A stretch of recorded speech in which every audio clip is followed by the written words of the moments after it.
Welcome back to another new video NSD bio life with life science. দেখো, যত দিন যাচ্ছে বায়ো সায়েন্সের পাল্লা কিন্তু ততই ভারী হচ্ছে এবং এটা বিশেষ করে লক্ষ্য করা যাচ্ছে করোনার পর থেকে।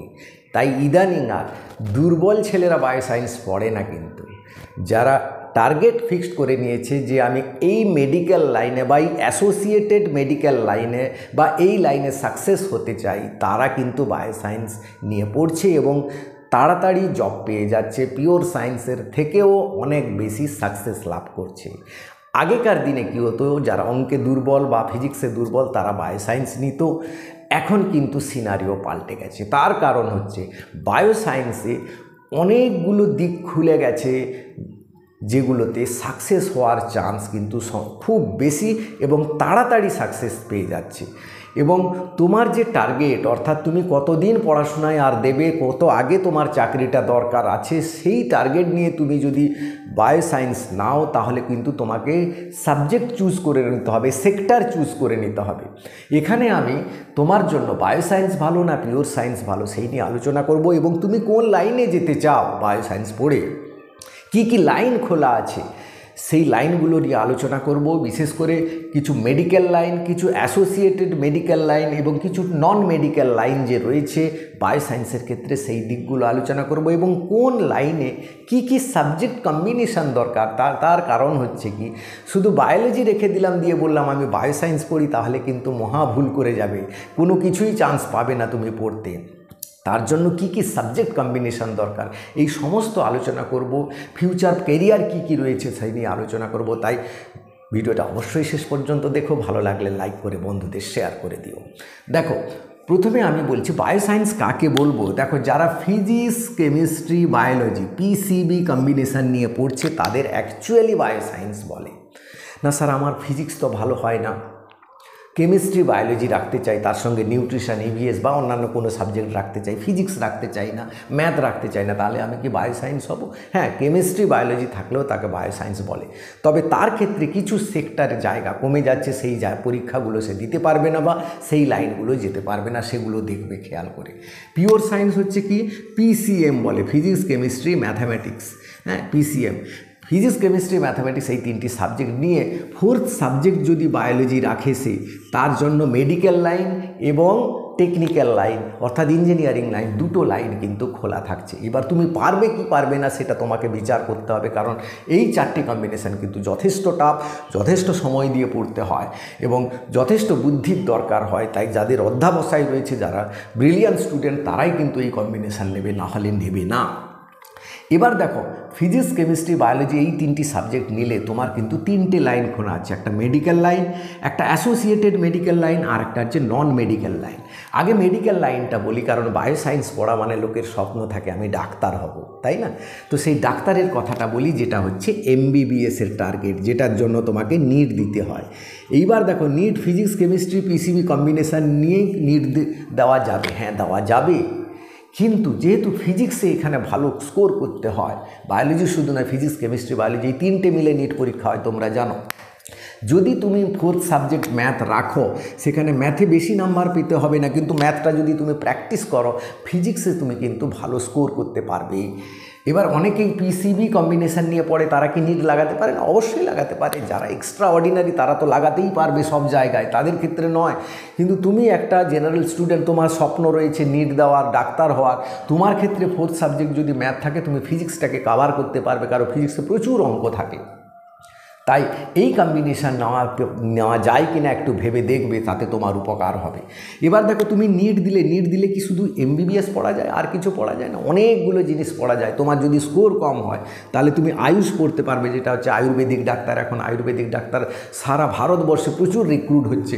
বিডিএস পড়তে পারবে যাদের দাঁতের ডাক্তার হয়, হোমিওপ্যাথি ডাক্তার বিএইচএমএস পড়তে পারবে, হ্যাঁ, এবং ভেটেনারি সার্জন যার বেতন হিউম্যান ডাক্তার এমবিবিএসের থেকেও বেশি, এটা তোমরা হয়তো জানো না, ভেটেনারি সার্জনের এবং তার মানে ইনকামও অনেক বেশি হয়। এবং বি ফার্ম পড়তে পারবে যদি তোমার স্কোর ভালো নিটে করতে না পারো, লোয়ার স্কোর থাকো, বি ফার্মও গভর্নমেন্ট কলেজ পেয়ে যেতে পারো।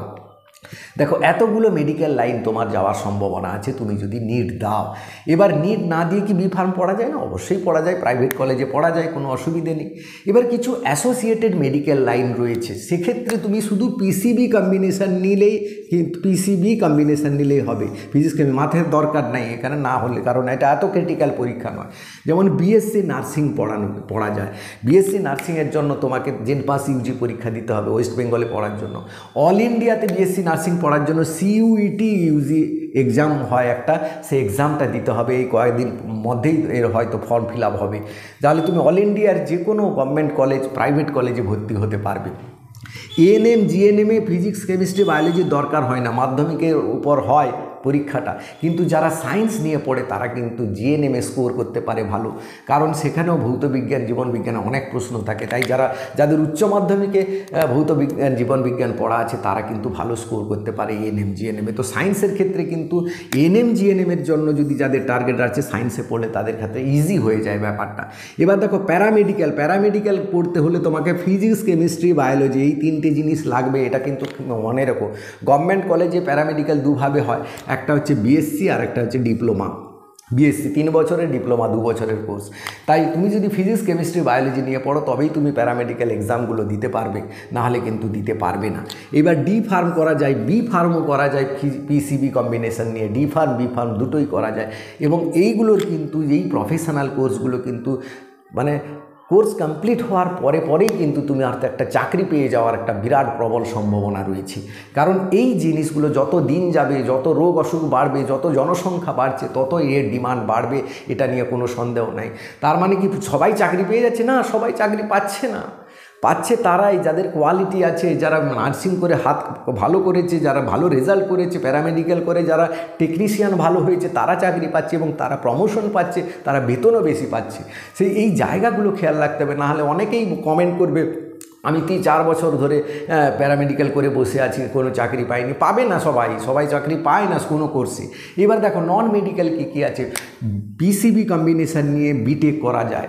যে ম্যাথামেটিক্স ছাড়া বিটেক করা যায়? হ্যাঁ যায়। বায়োটেকনোলজির অনেক বিটেক আছে, সেগুলো বিটেক করা যায় প্রাইভেট কলেজে। গভর্নমেন্ট কলেজে তোমাকে জয়েন্ট এন্ট্রান্স দিতে হবে, তখন PCM combination, physics chemistry mathematics biology এরকম কম্বিনেশান নিয়ে পড়লে তুমি বিটেকও করতে পারবে। বিএসসি অনার্স যে কোনো সাবজেক্টে করবে, অনেকগুলো বায়োসায়েন্সের ক্ষেত্রে অনার্স করা যায়, যেমন জুলজি, বটানি, ফিজিওলজি, মাইক্রোবায়োলজি, বায়োটেকনোলজি, তারপরে তোমার জেনেটিক্স, এই ইকোলজি, নানা রকম সাবজেক্ট রয়েছে, প্রচুর সাবজেক্ট রয়েছে যেখানে বিএসসি অনার্স করা যায়। তোমার যদি হাতে সময় থাকে, তুমি যদি বলো না আমি এই একটা সাবজেক্টে অনেক উঁচুতে যেতে চাই, তাহলে তোমাকে বিএসসি করতে পারবে, তারপর তুমি এমএসসি করবে, তারপর পিএইচডি করবে, তারপর তুমি কলেজের প্রফেসর হতে পারবে, স্কুলের টিচার হতে পারবে। স্কুলের টিচার জন্য বিএসসি হলেই হবে, এমএসসিও হলে হবে। শুধু বিএসসি থেকে হয়, এমএসসি থেকে হয়, পিএইচডির দরকার হয় না, তোমরা জানো। হ্যাঁ, এবার তুমি যদি সিইউটি এক্সাম দাও, তুমি অল ইন্ডিয়াতে নার্সিংয়ের, প্যারামেডিক্যালের নানা রকম কোর্স আছে। এছাড়া বিএসসি, বিএ সমস্ত কিছু তুমি ভর্তি হতে পারবে সিইউটি এক্সাম দিলে। বড় বড় university, Delhi university, Banaras university, Visva Bharati university, এগুলোতে ভর্তি হতে হলে তোমাকে সিইউটি এক্সাম দিতে হবে। তুমি অ্যাগ্রোনমিতে পড়তে চাও, অ্যাগ্রোনমিতে করতে হলে তোমাকে পিসিবি কম্বিনেশান দরকার, ফিজিক্স কেমিস্ট্রি বায়োলজি। এখানে ফিজিক্স না থাকলে কিন্তু অ্যাগ্রোনমিতে পড়তে পারবে না। এটা তুমি agriculture, agronomy, agriculture in BSc, এখানে ফিজিক্স কেমিস্ট্রি বায়োলজি লাগবেই। হ্যাঁ, তাই তোমাকে এইগুলো পড়তে হবে। এবং ফিজিক্স কেমিস্ট্রি পিসিএম কম্বিনেশান নিয়েও কিন্তু অ্যাগ্রোনমি, এগ্রিকালচার এগুলো পড়া যায়। নিউট্রিশনিস্ট হিসাবে তুমি কেরিয়ার করতে চাও, তুমি বায়োসায়েন্স পড়বে, নিউট্রিশন একটা সাবজেক্ট এইচএসে রেখে দেবে, তাহলে কিন্তু তুমি নিউট্রিশনিস্ট হয়ে ক্যারিয়ার করতে চাও।